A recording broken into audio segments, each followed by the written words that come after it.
And so we think of self-control not just as like impulse control, but actually as a planning.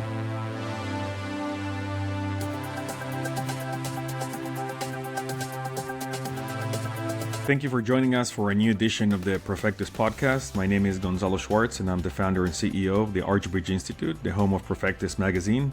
This podcast is part of our short series of conversations on the economics of human flourishing. At Archbridge, we define the economics of flourishing as the study of how markets, people, organizations, and institutions support the economic foundations of social mobility and human flourishing. For this episode, I'm delighted to have a one-on-one conversation on agency in the context of the economics of human flourishing with our Vice President of Research at Archbridge and existential psychologist, Clay Routledge. In addition to being our Vice President of Research, Clay is also the director of our Human Flourishing Lab and a co-editor of Perfectus magazine. As a leading expert in existential psychology, Clay's work has focused on helping people reach their full potential and build meaningful lives. His work has been covered by the New York Times, the Washington Post, the Wall Street Journal, the Guardian, CNN, and the Atlantic. And Clay's a highly cited researcher who has published more than 100 scholarly papers, and he is most recently the author of the book Pass Forward: How Nostalgia Can Help You Live a More Meaningful Life. And he wrote the TED documentary short film, Why Do We Feel Nostalgia? Clay, welcome to the podcast. Delighted to have you here. Thank you, Gonzalo. It's great to be here. I wanted to start in if you can start by briefly defining agency and the related concept of existential agency that you focus on in a lot of your work. Yeah, so I think it's worth starting with the idea that agency is a very broad concept that, depending on what field you're in, so if you're a philosopher, you might have a certain kind of view on agency. If you're an anthropologist or sociologist, there's slightly different views. I'm a psychologist, so really what I focus on is getting into the mechanics of, going into the mind, into the sort of cognitive architecture and the motivational processes that we would relate to agency. But the common theme across these different disciplines is the idea that humans are unique from other organisms in many ways, perhaps, but in one important way, in that we're not just totally pushed around by external stimuli or forces, or even our own biological instincts, but we have this brain that allows us to think and to choose. So agency can be thought of as self-determination, as free will, again, depending on the discipline you're talking about. But really what it's about is at some level taking some authorship of your direction of your own life. So as a psychologist, what I think is really useful is how does this break down into practical ways to help people? Because oftentimes when we think about agency at this broad level, people will just say, well, take responsibility for yourself, or make choices, take control of your life. And that's great advice, but there's all sorts of things involved in it. And just for one quick example of, I think, how psychology is especially relevant for this, you can think about something like temptation. So people often think about you're in charge of what you eat. So maybe you're trying to eat healthier or go on a diet, and they think it's about avoiding temptation. Well, one of the things we've learned about agency in psychology is it's much, much broader than that, because it can often be very hard to make choices in the moment, right? If you are tempted by something. And so we think of self-control not just as impulse control, but actually as a planning, as a broader planning. So as you mentioned in my intro, I've done, I wrote this book on nostalgia, and people might think of, well, what does our sentimental feelings towards the past have anything to do with agency? But I think this is a good example. Agency for us is our ability to use the full capacity of our mind to plan our lives, to organize our lives in ways that can help us. Using the temptation example, I might realize that if I have candy in the house, I'm likely to slip up and eat it in a moment of weakness. So planning is thinking towards the future. When I'm at the grocery store, I shouldn't buy junk food. You know what I mean? So I think that's an important way to start thinking about agency at the psychological level. Is it isn't just about in the moment transient choices. It's about building, crafting, regulating our lives in ways that really cultivate our power for self regulation. And so I think, I say all that because that will start to get into how we can think about connecting it to the broader culture and other institutions of, it's not just moment to moment making decisions. It's, it's planning, it's strategizing, which is influenced strongly by looking to our pasts and thinking about what's given our lives purpose and meaning and how we can, how that can help us make decisions today. It's about thinking about the future. This is why I care so much about, all the cynicism towards the future, or the lack of hope, the pessimism people have, the sort of negative attitudes people have about the future, because how we think about the future very much helps us make decisions today.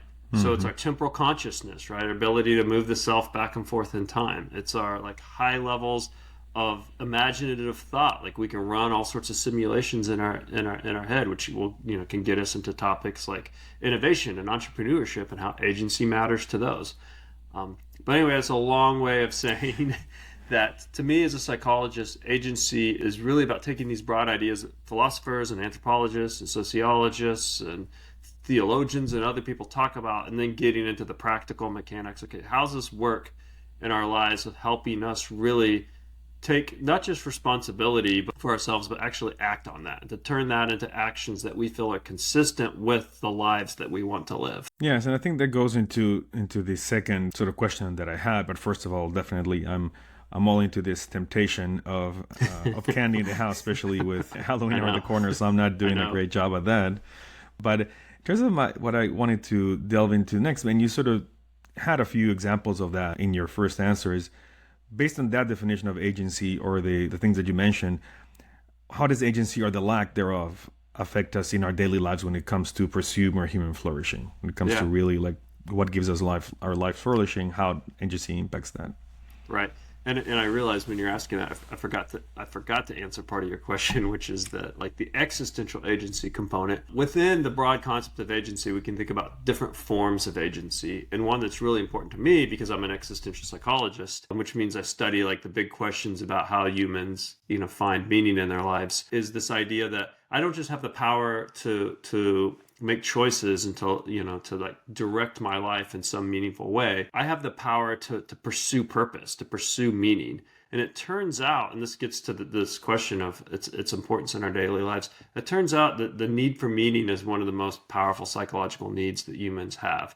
If you just think about the example, for instance, of mental health, a sense of meaning in life is a very, very strong predictor of your resilience against many pathologies.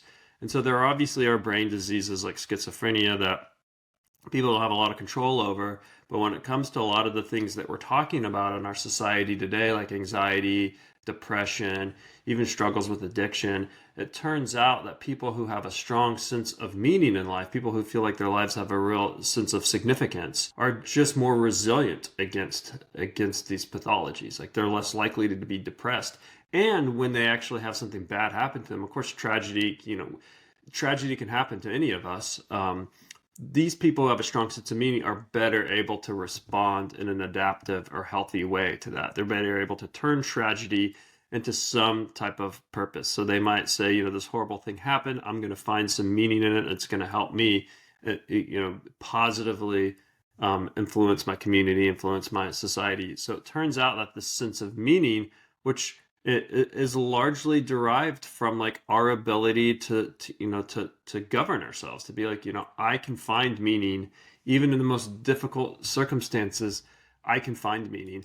I mean, one of the things I think it's important to emphasize, because sometimes I'll talk about this stuff and people will be like, well, you can't control everything. You can't control who your parents are, or what city or what country you're born in, or certain genetic vulnerabilities.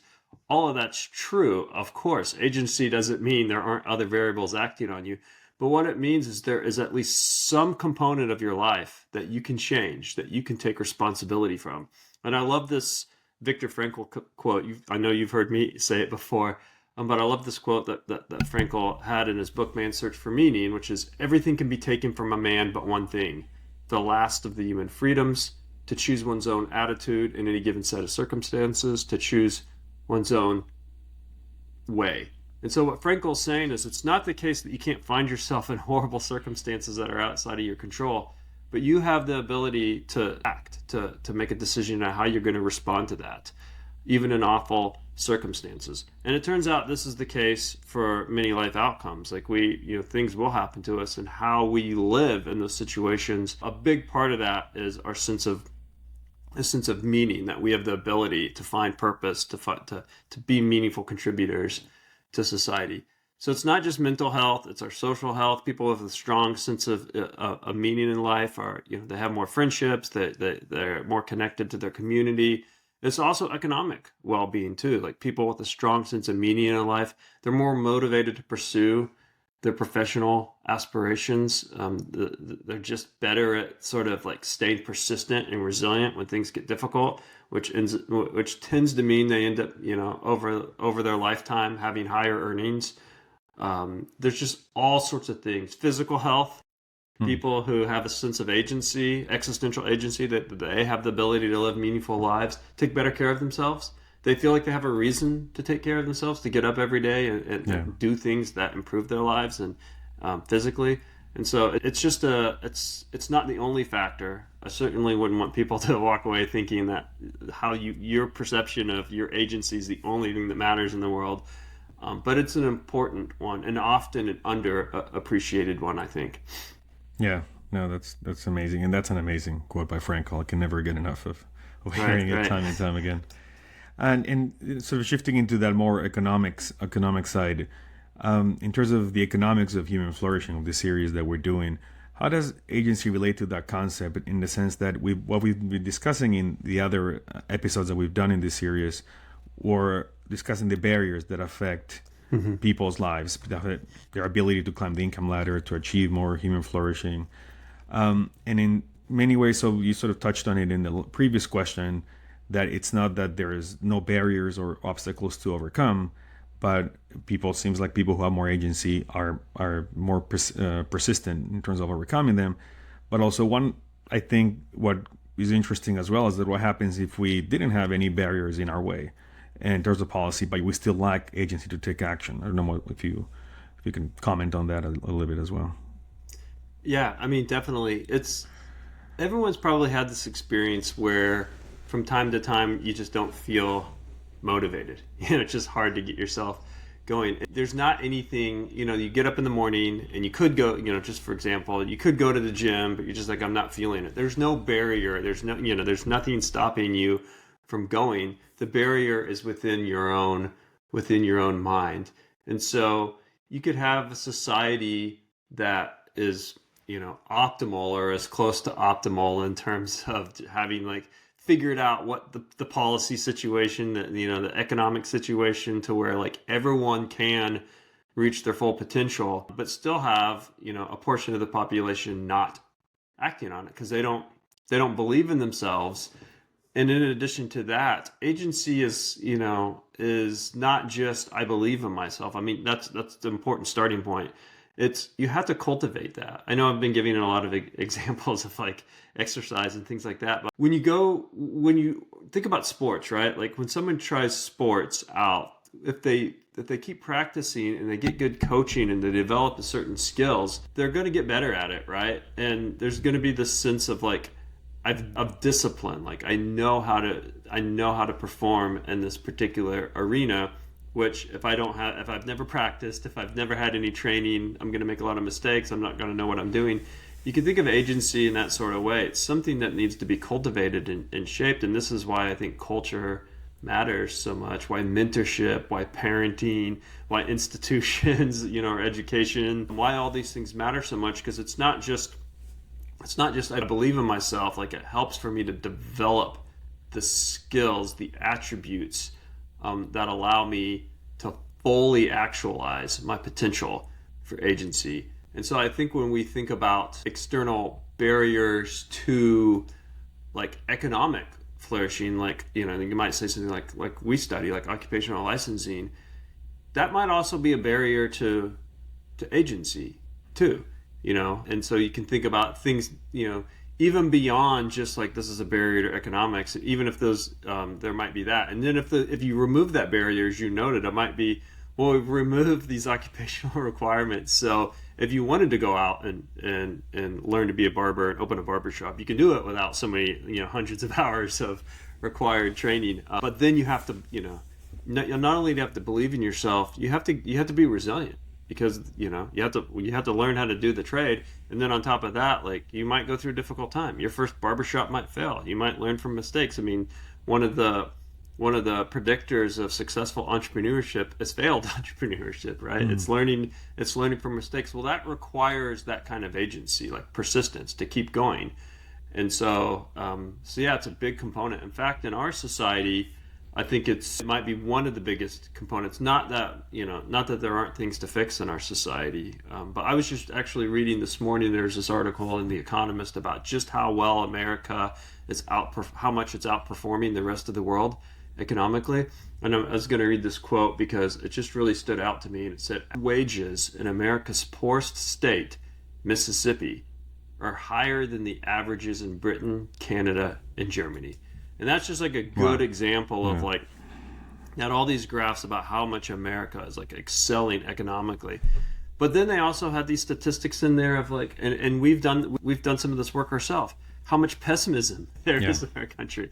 It's like it's like at the same time that we're prospering so much economically in our society. And again, this isn't to say we don't have problems, but at the same time that relative to much of the world, we're prospering, we have growing rates of anxiety, growing rates of depression, growing rates of pessimism, growing rates of hopelessness, growing rates of social distrust. We distrust each other. We distrust our institutions. So these are psychological and social barriers, or cultural barriers even, right? These aren't economic barriers. Again, it's not to ignore the economic barriers that exist, and it's not to ignore other challenges that our society is facing. But our mindset, like our attitude, our mental life is clearly a barrier to us even being even more successful. Can you maybe delve a little bit into that? Why do you think that is? Why do you think all these negative feelings and pessimism and nihilism that we see in our society now? And do you think it's more of a self-fulfilling prophecy that if we keep talking about it or worrying about it, it's because of our material prosperity that happens? I know you've written a little bit about that in the past. Yeah. It's hard to know for sure, because all of these things matter. There is this, some people have put this argument forward of like, with abundance comes, like we're so we've almost become victims of our own success. It's like, I like to watch boxing movies like Rocky and things like that. And there's always there's this kind of trope in these sort of stories. It's like, when the fighter's young and scrappy and coming up and poor, he's got nothing to lose. He trains harder, like he's more motivated or whatever. But then he gets rich, he gets the mansion, he gets all the the fine things of life, and it makes him lazy, and he sort of he loses his hunger. It's not just in boxing, but this is kind of a story. It's a story in music, like the young artist, who doesn't have anything, is more creative and ambitious, and then they get kind of lazy. I don't know how much of how much truth there is to that, to that idea. But that's one idea that's kind of out there. It's like, we're so successful, we're thriving so much that we've gotten a little bit lazy, and that's been the self-fulfilling prophecy. There is another possibility, at least, as well, which I do think is an important one, which is, for some reason, our culture, and you can see this in our institutions of higher education, you can see this in our media, and you can see this in populist politics on both the left and right. For some reason, our culture has gone in this sort of like victimhood direction of the focus is on what other people are doing to harm me or to manipulate me, or why. Like, it's it's back to the agency thing. It's like there's this culture of a disbelief in agency, that like, I am not the author of my story. Like, I am being pushed around by others in some way, and this has become contagious. In fact, there's some interesting research on the idea of contagious victimhood. It's like when one group claims that they've been victimized by another group, and again, of course, victimization is real, it happens. But when one group claims to be victimized by another group, what that often triggers is a competition on the other side. Like, well, then that group starts thinking about ways that they've been victimized, and so it creates this contagion of victimhood. And the problem with victimhood is, many problems, but, again, focusing on research that's been done specifically in this area, including experimental research, is that when you get people to think of themselves as victims, they become more selfish. They have a greater sense of entitlement. And we see this in our society, like it's, a strong sense of entitlement. What am I owed? Not what do I owe to my community, or what do I owe to my family, or what I owe to the broader society, but it's what am I owed? And victimhood is a direct cause of that sense of entitlement, and it makes people more selfish. It makes them turn more inward instead of thinking about ways that they can improve their lives and improve the lives of others. They're focused on ways that what they should get from others. And so this becomes contagious. Like I said, there's research on this, but you can look at this in our media often, and there's of course a lot of research on like outrage media being something that's that really sells, that people seem to be attracted to. But again, a lot of it promotes this victimhood mindset. And I was a professor for a long time, as you know, and people who are familiar with me know this has been a criticism that I've had of academia is there is this sense, and not all of academia, of course, but there is this sense in certain disciplines that the focus should be on what's wrong with society, which is important to focus on, but then it's like that's it, that's all that we talk about is everything that's wrong, and then that leads to like a catastrophizing or an exaggeration that's wrong, and it creates this sort of industry of grievance and victimhood. Like everything's about like how people are being oppressed in some way and victimized, and it really the narrative being that people don't have agency. People are just kind of like pushed around by these external forces, by systems of oppression. And again, I think there's important work that people have done on topics like racism and sexism, and these are important topics. But when that becomes like the whole story of everything, and everyone's fixated on that all the time, it can help like kind of create this mindset of I don't have any control over my life. I can't improve my life, which makes people depressed. And when people are depressed, they kind of turn inward, and it does become this cycle, like you noted. So I think we really have to break this mindset, and I think it can be done in a way that doesn't ignore real problems and real areas where we can make improvement. But the irony is you're going to be less likely to make improvements in these areas that people care about if people don't believe in their capacity for agency, because that's how, like we study at Archbridge, social mobility, that's how you improve your life. And that's how you show others, you model that in others, you mentor others, you create cultures in which other people think, well, I can also improve my life and I can make a positive difference. So we're losing that vibe in our, or it seems like that vibe is, it is not present right now, at least not as a dominant cultural force. You see it in places, obviously. This is one of the things we're trying to do at the Human Flourishing Lab and at Archbridge, but it needs to become more widespread. We need to have, and it doesn't have to be this like cocky, like we're the best and I can do anything I want. That's not what agency is. Agency doesn't mean that you can do anything you want, that you have to tell yourself a fiction. Agency is about what are my attributes, what are my skills, what are my natural gifts and talents, how can I cultivate that, and how can I live the best life possible and make and make the most positive difference I can to have real significance in the world. And it doesn't mean like pretending that I can be an NBA player or something like that. It's not. Agency should be grounded in reality, which is because people who criticize agency, they're like, oh, you're telling people that they can do anything and you can't do anything. It's like that's not real agency. That's fiction. Yeah. Real agency is a reality-based understanding of what your capabilities are, what your potential are, and working towards realizing that. No, exactly right. Completely agree. Not to say that this part has been too pessimistic, but just to go a little bit more on the optimistic side, and going back to what we were discussing about entrepreneurship and entrepreneurs. In your research, you related existential agency to entrepreneurship in markets. So I was wondering if you can describe that relationship a bit more, and what do your research find as it relates to entrepreneurs and how agency is crucial for well-functioning markets? as well.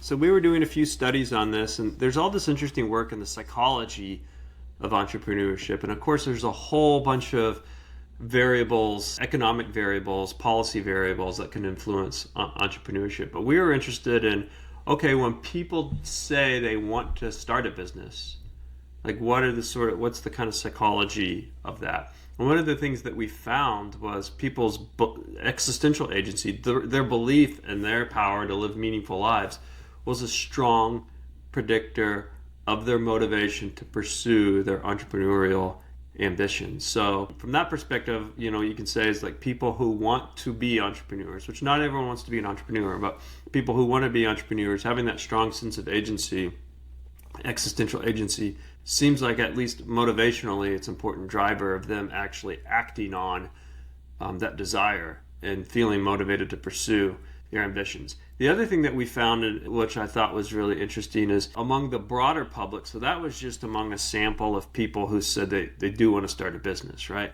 But among the broader public, we found that even if you don't want to start a business, existential agency has important implications for entrepreneurship, because in order for entrepreneurs to thrive, you need a culture and a society of entrepreneurship, right? Yeah. So at the cultural level, you might think of America's kind of known for being a place for entrepreneurs. So like we want to attract people who do want to start businesses, and we want them to feel motivated to do so.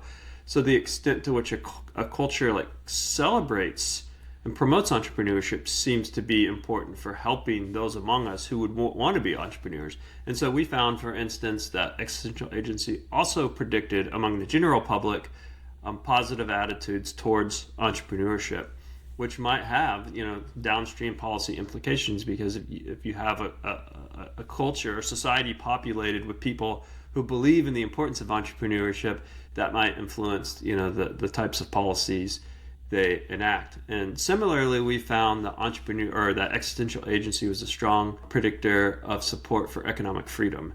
Again, it seems like this is important for, like, I might not want to start a business, but I like to live in a society where there's lots of thriving businesses, and I recognize that's important. And so it seems like if I believe in my power to live a meaningful life, then I'm probably more likely to believe that you also have that power to live a more meaningful life. And so I think there is this component of existential agency that actually goes beyond the self. That's like other people can do that too. And if I recognize others' agencies, then I should recognize that they should be able to, achieve their potential, that they should be able to do the things that they want to do. And that might help cultivate this broader cultural attitude towards entrepreneurship and towards economic freedom more broadly. And just one other thing I'll say about that is, I think earlier when we were talking about the importance of agency for these kind of life outcomes, I think this is the case in all societies. It isn't something that's like unique to Western countries or unique to countries that have capitalism, or or unique to individualistic societies or anything like that. It's a human component. It's a human thing. Like the ability to have self-determination is a human virtue.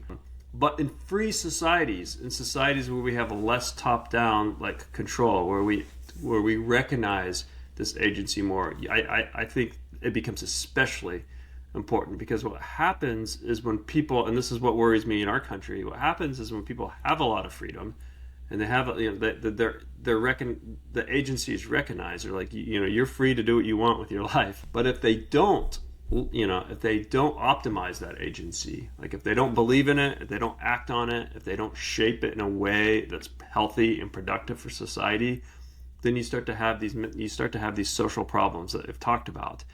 And then that actually, I think, leads to a retreat from freedom. So that's where its agency can influence the broader economic system. There's this overlap between psychology and economics, right?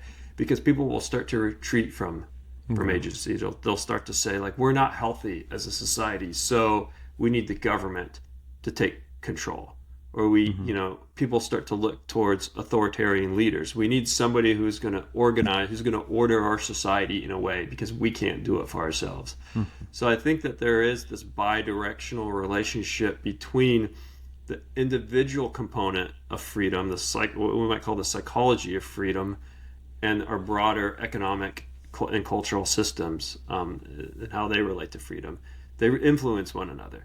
you and I believing in our power for existential agency is good for us if we want to be entrepreneurs. It's also good for us if we want to support economic freedom and entrepreneurship more broadly in our society. If the opposite's true too, like if we don't have that sense of existential agency, if we doubt our ability to regulate our own lives and have meaning in our lives, that's when we might start attracted to other types of systems in which we think, well, somebody else can sort this out and can infuse meaning into our lives. So I think there's this very, very real challenge of what happens, not just how optimizing agency can be good for flourishing, but what happens in the opposite case when we retreat from agency, how that might undermine flourishing and also freedom.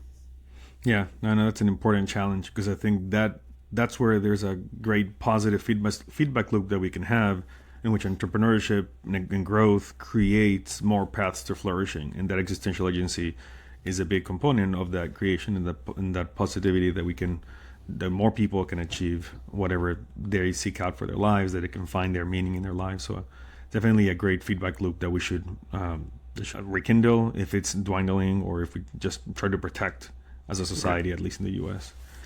And lastly, the last question that I had to close us off, but feel free to take your time, because it's, I think, a great topic and issue that's really near and dear to your heart, and the research that you're doing, is that in your work you have discussed what you've called the sort of outward action-oriented well-being, as opposed to more inward ways of thinking about well-being, or what we might call human flourishing.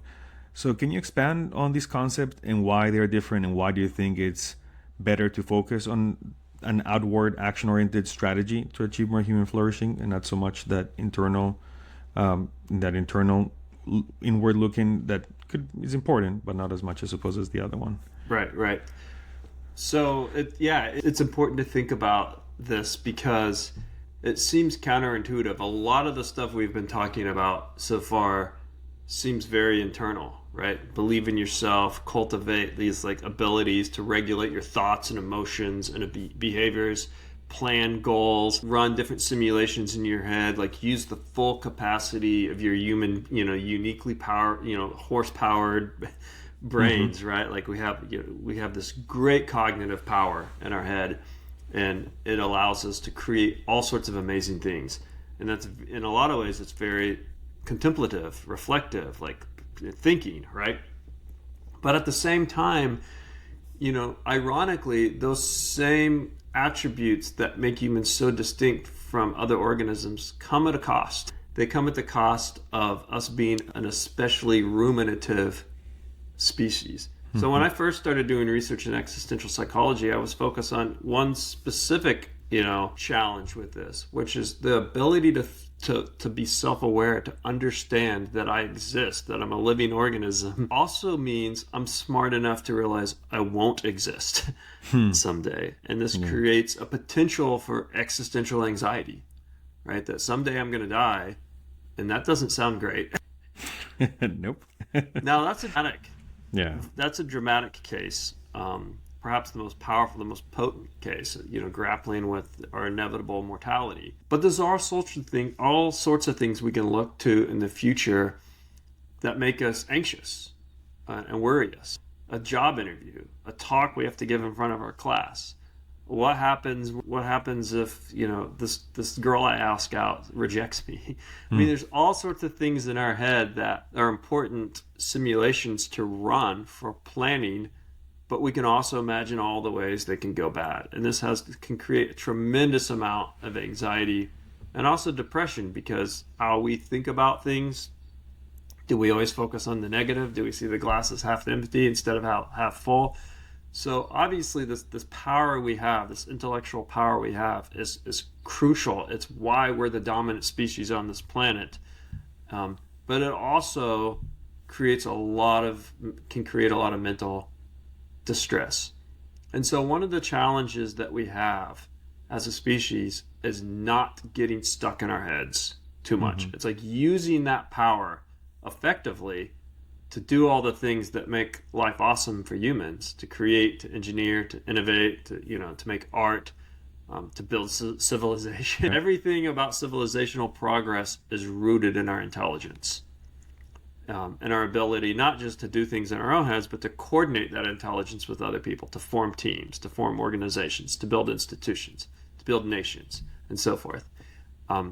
But it's also the source of our great, horrible amount of misery, our self-doubts, our anxieties, our fears, all these things. And so figuring out that balance.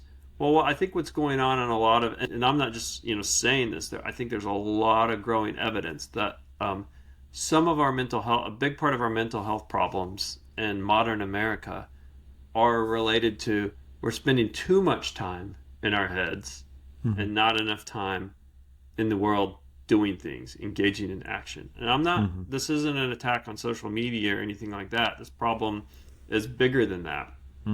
It's because you can use social media in a very constructive way. To plan events that you go out and do things, right? To know what's going on in the world. This isn't a question of technology or social media or anything. It's a question of to what extent are we just becoming passive and ruminative and spending a lot of times in our own heads, focused on our self-doubts and our fears and anxieties, as opposed to going out and actually doing things. And there's a lot of research that shows that the more you're actually doing things and taking action to do things in the world, to positively influence the lives of others, to pursue your talents and creative potential, the happier you are. One, at the most kind of basic level, it takes your mind off of your own problems. If you're focused on a task or if you're out engaging in some type of action, you don't have the bandwidth to ruminate. So this is why volunteering, even things like walking in nature where you're experiencing the world around you, this is one of the reasons why they're protective against mental health problems, is they're literally distracting. They're distracting you from your own negative thoughts and feelings. So they're breaking the patterns of negativity in your head. But in addition to being distracting, they're giving you positive things to do, which counteract those more negative things. So one of the things I've been advocating for, as you know, is that in our society where we're focusing more on things like mental health awareness, which has positive benefits, it's ironically also getting more people to focus, to turn inward and think about their own mental health. So if you go to work or if you go to school and you're constantly getting messages about do a mental health check-in or how are you feeling today and all these things, some of that can be good, but some of that can be I was working on this project and now I'm thinking about my mental health, so there can be this counterintuitive, counterproductive effect. We're talking about and thinking about our mental health too much, might be encouraging us to be more ruminative, instead of actually just doing the things that make life, that help us flourish. And it's a real challenge because, of course, whenever we have a problem, you need to talk about it. If we had if we're talking about the problem of poverty or any societal issue, people be like, well, we need to talk about it because we need to put our brains together and figure this out. And that's true for our mental health problems too. It just so happens to be when psychological problems have this extra challenge of sometimes you can overthink them. And sometimes thinking about your mental health is not healthy. And so getting out of our heads, getting out in the world and doing things, I think that we need to promote that more. And this does, again, I'm not taking a stance on the social media issue, but I think our conversations around the pros and cons of social media would be more productive if instead of having this generic, social media is bad, screen time is bad, if we thought more surgically about, well, when is it bad? What kind of interaction with social media is bad versus when is it healthy and productive? Because it might be a lot of the things that we do online turn out to actually be things that orient us outward. It's how I know what's going on in my, every morning I get this newsletter about my local area and I read it, and it's how I know what events I want to go to, what's going on, and it actually helps me get out of the world, and I can get on the social media pages of these organizations and I can look at things. I think that's a very, very healthy use of technology that's pushing me outward. But I understand too that sometimes people doom scroll, or they engage in unhealthy social comparisons, or they do things online that push them inward. So I think in all these conversations, like, we need to start thinking about that a little bit more. Like, to what extent are the institutions, the cultural environments, the technology, the things that we're using helping us use our cognitive power or agency in healthy ways? And I think a good indicator of that is to what extent are they helping, like, us help us push ourselves outward to actually go out and build and to create, to interact with others, because that seems to be when we're at our best psychologically and socially. Yes, and I think that's to bring back to the other parts of our conversation, that all of that is affected by how much or how little agency we think we have around that use of social media, or around how we feel about ourselves, and that we're not going to be affected negatively, too negatively about it. But I think that's a great connection there. I think so. And there's, just give you one example of a study. There's a cool study that came out like a year or two ago, and it relates to a topic I care a lot about, which is nostalgia. So these researchers found that when people were heavy users of social media, they did feel like less of a sense of control, which is very much related to agency. They felt like, I'm not in control of my life. Then it turns out that the people that became very nostalgic, that were thinking about like their cherished memories that made them nostalgic, that increased a sense of control in their lives, which helped them be like, okay, like, here's the things I care about in my life. Here's the memories I have that actually make my life meaningful. That can help guide me to take better control over over how I use this technology. And so, I think we definitely, that capacity for agency, you're absolutely right, can help us use these technologies in constructive ways. It's like education. I mean, you could say education is good, right? We think it's good to learn how to do things. And then, of course, you could come up with examples of people who have taken their science education and used it to build chemical weapons to kill people. And you could say, but you wouldn't say education's bad, because people take it in dark directions and use it to harm people. But similarly, I don't think you can say any kind of technology is necessarily bad. It's how we use it, and that, you're right. That's where agency really, really matters. It's like we have the power to direct this, our abilities, our intellectual abilities, in the technologies we develop, in ways that are good for us, in ways that are good for society, or in ways that are bad for us, in ways that are harmful for society. But we have to take responsibility for that. And that is one of my concerns I have about this discourse around social media is there seems to be a very attractive, like in so many other things across history, to be like, well, we just need somebody else to take charge of this and, and regulate it and control it in some ways. And I'm not weighing in on specific proposals for regulations or anything like that, but I worry that we're having this lack of agency in this conversation, which we can think about. Well, technology is a very real presence. It's not going away. It's a very powerful and important presence in our lives, these technologies. So maybe some of our conversations should be focused on how do we help people cultivate the ability to use it constructively? How do we cultivate their technological agency, right, to where they can use the advantages of things like social media in ways that improve their lives. And I feel like there's not enough of that going on, and it's because, as you noted, it's because we're not really putting agency at the center of these conversations. We're just focusing on the ways that like these companies are harming. The conversation seems to be a lot about how we're the victims of things, instead of like, well, what's our role? What's our ability to use this in a healthy, constructive way? Yeah, and in that sense, is the big that we always forget too, that agency is about freedom and responsibility. So the responsibility of ourselves, the responsibility of our parents, if it's something that to do with social media used by underage kids. So it's that's crucial. We need to see both sides of that coin of agency, of freedom and responsibility as well.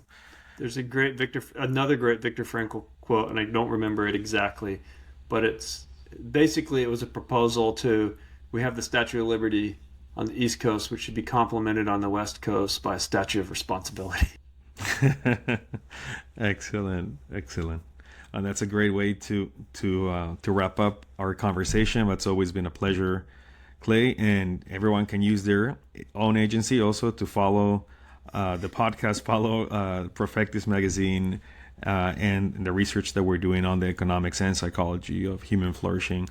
Go to our website at archbridgeinstitute.org or humanflourishinglab.org. And we'll see you next time. Thank you very much, Clay. Thank you so much, Gonzalo. Thank you for tuning in to today's episode of the Perfectus podcast. It's been a pleasure to dive into the fascinating world of the economics of human flourishing with our esteemed guests. As we continue this series, we look forward to exploring more about how markets and institutions not only support, but also enhance our social mobility and overall well-being.